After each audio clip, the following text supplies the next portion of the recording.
আসসালামু আলাইকুম ওয়া রাহমাতুল্লাহি ওয়া বারাকাতুহু।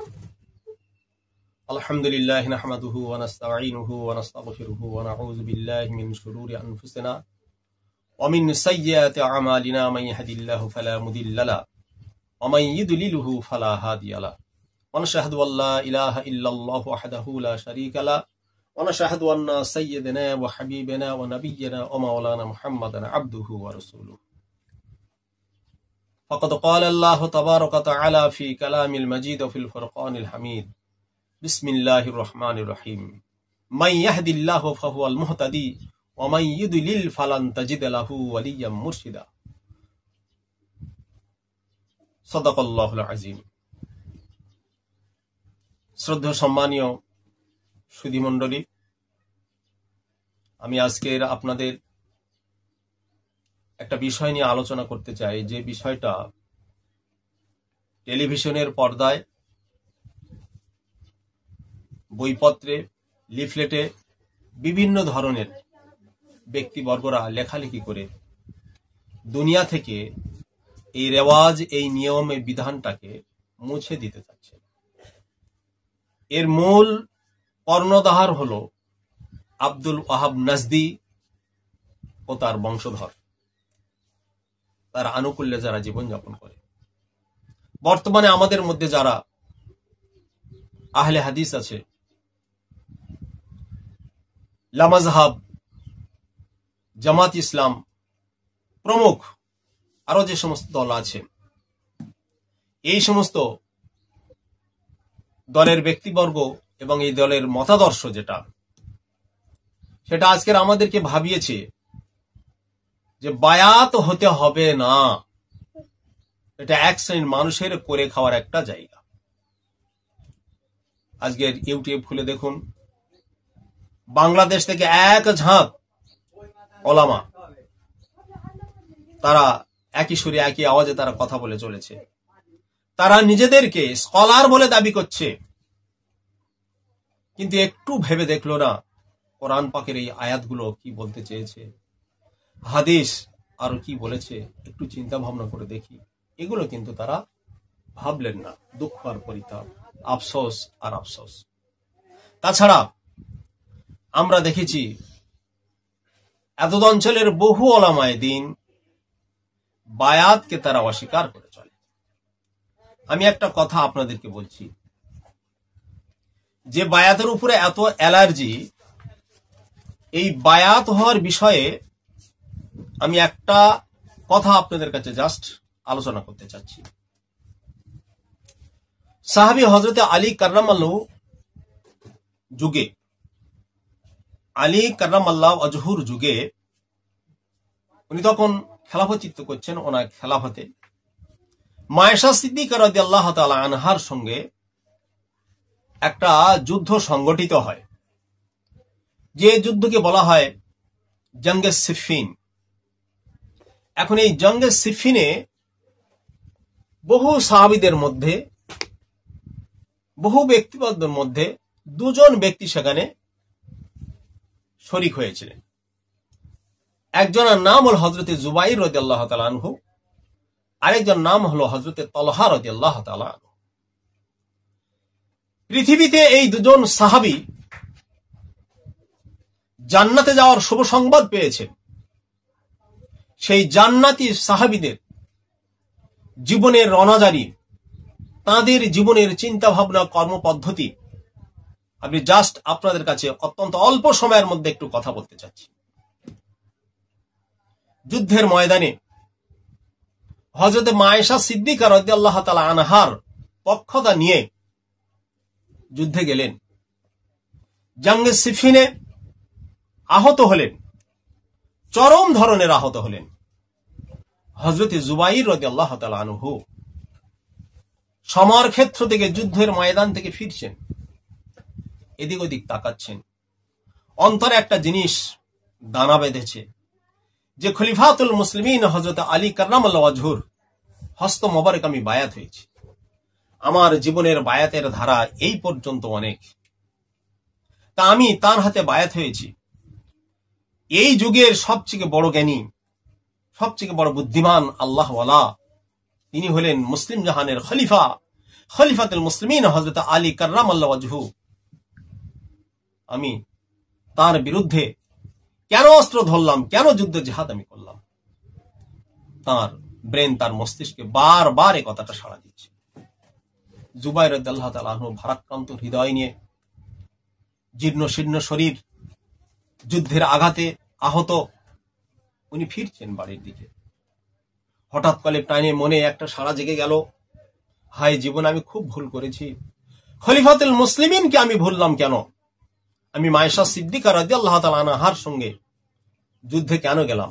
এ সমার ক্ষেত্র আমার জন্য নয়, যদিও বা আমি গিয়েছি, এ সমার ক্ষেত্র আমার তখন হতো যদি আমি আলী রাদিয়াল্লাহু তাআলা আনহুর পক্ষে থাকতাম। দূরের দিকে তাকিয়ে বলছেন, হে লোক, তুমি একটু আমার কাছে এসো, ও পথিক। পথিক কথাটা কানে পড়ার সঙ্গে সঙ্গে হযরতে জুবাইর রাদিয়াল্লাহু তাআলা আনহুর কাছে গেলেন। বলুন কি বলছেন? বলছে, ভাই আমি নিবেদন সহকারে আপনাকে একটা কথা বলি, আপনি কোন পক্ষের মানুষ? হযরত আলী না আয়েশা সিদ্দিকা রাদিয়াল্লাহু তাআলা আনহার? বলছেন, আমি শেরে খোদা হযরত আলী কাররামাল্লাহু ওয়াজহুর দলের মানুষ। বললেন, ভাই আপনার হস্তখানা একটু আমাকে বাড়িয়ে দিন। আমি জুবাইর মনে প্রাণে ভেবেছি দুনিয়ার বুকে আমি খুব বেশি দিন থাকতে পারবো না, এই দুনিয়া থেকে আমি চলে যাব।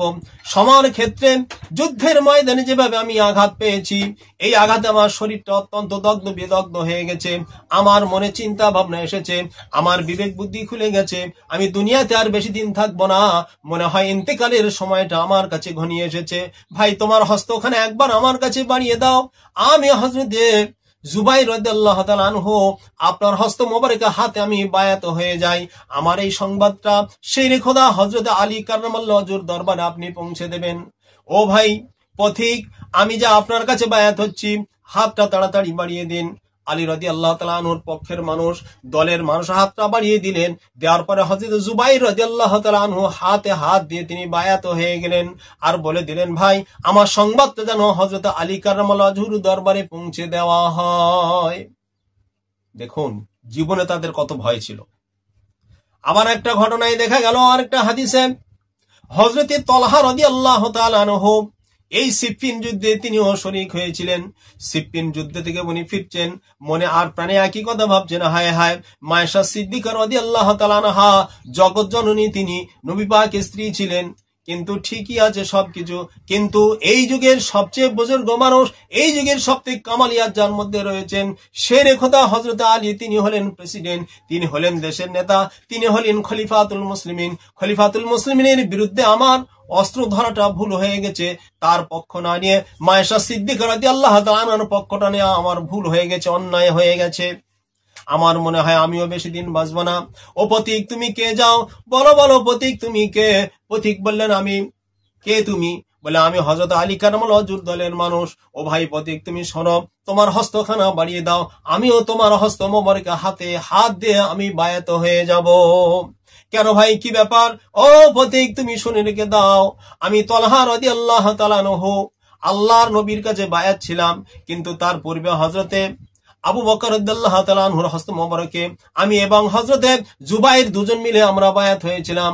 আবু বকরের হাতে বায়াত হয়েছে, আল্লাহ নবীর হাতে বায়াত হয়েছে, আবার খলিফাতুল মুসলিম হযরত আবু বকর রাদিয়াল্লাহু তাআলার হাতে বায়াত হয়েছে, আবার উমরের হাতে বায়াত হয়েছে, উসমান রাদিয়াল্লাহু তাআলার হাতে বায়াত হয়েছে, শেরে খোদা হযরত আলী কাররামাল্লাহু ওয়াজহুর হাতে বায়াত হয়েছে। এই 5 থেকে 6টা জায়গায় বায়াত হওয়ার পরে আমি না বুঝতে পেরে, ভুলবশত চিন্তা ভাবনা আমার ঠিক হলো না, আমি চট করে চলে গেলাম যুদ্ধের ময়দানে হযরত আয়েশা সিদ্দিকা রাদিয়াল্লাহু তাআলা আনহার পক্ষটা নিতে গেলাম। আমি মনে ভাবলাম, না না, এই এমন একটা সময় এসেছে, এই সময়ে যদি আমি হযরত আলী কাররামাল্লাহু ওয়াজহুর দ্বারস্থ না হই, তার হস্ত মোবারকে যদি আমি বায়াত না হই, আমার জীবনটা খুবই খারাপ হয়ে যাবে। এই জন্য আমি মনে প্রাণে ভাবি, ভাই আপনার হস্ত মোবারকটা আপনি বাড়িয়ে দিন, আমি আপনার কাছে বায়াত হয়ে যাব, আমার বায়াতটা যেন হযরত আলী কাররামাল্লাহু ওয়াজহু কবুল করে নেন। এ পৃথিবীর মানুষ, যে ব্যক্তি জীবনে হযরত আবু বকর রাদিয়াল্লাহু তাআলার কাছে বায়াত হলেন, হযরত জুবাইর এবং হযরত তলহা রাদিয়াল্লাহু তাআলা আনহু আবু বকর রাদিয়াল্লাহু কাছে বায়াত হলেন, আবার আল্লাহর নবীর কাছে বায়াত হলেন, আবার আবু বকর, ওমর, উসমান, আলী রাদিয়াল্লাহু কাছে বায়াত হলেন।